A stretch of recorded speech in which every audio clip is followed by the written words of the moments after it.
I think how do you feel about moving on to some fan questions? I'm so down.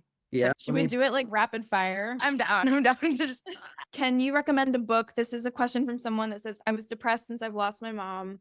I'm really sorry to hear that. And I feel empty. Can you recommend a book for mental health or recommend a book that maybe helped you with grief, perhaps? yeah, The Alchemist. I would recommend. And also, I'm sorry, I have a dead dad, and it's really tough at first, and it is still tough later, but I promise it does get easier.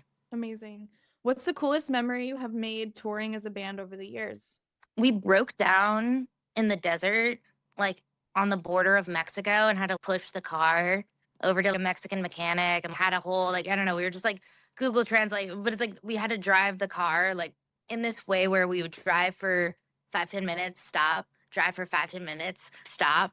And it was, I don't know, there was just something like weird and spiritual about the journey of getting to the next gig that was like in California, and like getting to the part that we needed to fix our car, like kind of that, I don't know, it was like the moment when you have that where you're like, I'll know these guys for the rest of my life. Oh, Yeah. and it'll be like something that like we got through that like shouldn't have even been gotten through. It was so ridiculous and silly. That's like a Greek mythology moment, like where you Like guys pushing. there was like a sandstorm. I know it was exactly. It was like we were like outside, like pushing the car in the sand. It was just such a like exactly epic love moment. Yeah, I Yeah, just yeah, I love that. Okay, how to clear the external noise slash negative thoughts that hold you back, or how do you clear the external noise, negative thoughts that hold you back from pursuing music?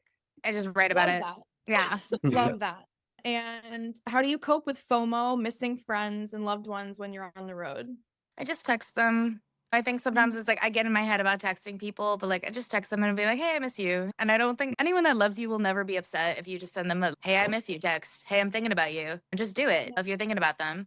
That's Yeah. great. And what do you do to maintain your mental health and spirituality on the road? That was a really good question. I think like knowing that like my art is spiritual in nature, trying to like just not let the, I don't know, like like being on tour as a small band, you're like it's like you're running merch and it's all these like sheets of like figuring out like how to get from place to place. It's like a business. It's a small business, but I think like really trying to maintain the integrity of knowing that like your art is a spiritual practice, and going there and not letting it ever fall into a I'm doing a sideshow project. That's my money. I think that's where I would start like feeling crazy, is if I didn't feel spiritual performing or writing music. I don't think I could do it. So that praying, like that's one thing. It's like I'm not, again, not sober, but there's so many things in AA that I picked up. And, like I like feel like I figured out like I'm maybe not an alcoholic, but like my brain works alcoholically a lot, which is cool. But like prayer and meditation and just gratitude, all those things are like definitely things from 12-step programs that I've taken and keep in my daily life. I love that. And we talked about this, but I want to ask it anyway. How does having to keep up with social media slash promotion affect your mental health or your process? Oh my God, yes, absolutely. So much, all the time.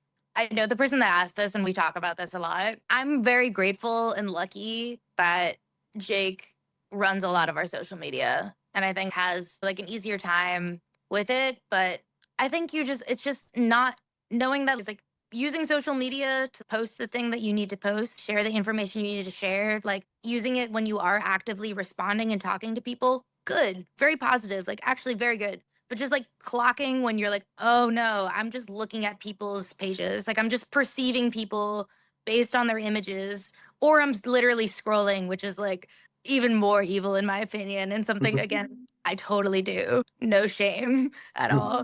Absolutely doom scroll. But yeah, just like clocking when you're doing that, because it's an app that's designed to steal our attentions in that way. So like sometimes I'll go on to post a show or see what somebody's doing, and like I find myself taken by it. It's like that's what the app is designed to do. And once you, I feel like, crack that code for yourself, it's like being able to objectively see yourself from outside and stop yourself, which is hard. It's fucking hard. That's all I say. I struggle. This is like one of my biggest struggles of being in a band, is being super active and perceived on social media. Yeah, It's maybe really we can hard. help each other with that. Which is funny. It's like goofy. It's like, why? It's so stupid. But Oh, I know. I'm like, it's literally a square on my phone. That's all it is. oh my God, It's that's a like, great. it's just a Wow. little picture on my phone. I don't know. Does that help me? Absolutely not when I'm Oh my like God. using it. But anyway, okay, two more. How does your mental health affect your performance style? Again, I love to use it. I think like I've made a lot of sort of the chaoticness of me as a person and my brain a part of the brand of the music, because it is, again, like spiritual practice and like the brand is whatever. But there's definitely like days where it's like I'm sharing it with the audience, just so the audience is really involved. And like sometimes it's like I try to feel where people are at, like what people need spiritually in that moment. We have to continue to the next question, but I love that. I'm going to keep it brief. And I love that question. Yeah, it's a great question. And the last one, which I saved this one for last, did the chicken or the egg come first? Yo, this was in like inspired the Return to Sender music video, which is me with a giant egg and chickens. I think it's the egg. You heard it here first, folks. You heard it here, was the folks. egg.